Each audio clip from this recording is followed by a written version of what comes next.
La Chambre basse du Parlement continue le débat sur la proposition de loi portant révision de la loi électorale. Présentée par les députés membres du groupe de 13 personnalités, cette loi a encore été à l'ordre du jour de la plénière de ce mardi 26 avril 2022, au Palais du Peuple. À l'issue du débat général sur la proposition de loi électorale, le président de l'Assemblée nationale, Christophe Ambozo, a fait le décompte de 90 intervenants. En suivant d'abord, les intervenants du dernier groupe des orateurs, ensuite les réponses de co-auteurs, G13, aux préoccupations soulevées par les députés. À l'issue de ces réponses qui interviennent après 4 jours de débat, l'Assemblée plénière pourra se prononcer en toute responsabilité quant à la recevabilité de cette proposition de loi, a souhaité Ambozo.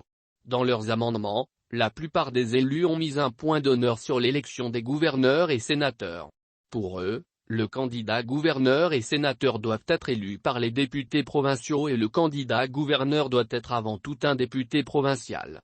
Un autre groupe a proposé que l'âge du candidat sénateur soit fixé à moins 45 ans ou traîner une longue expérience.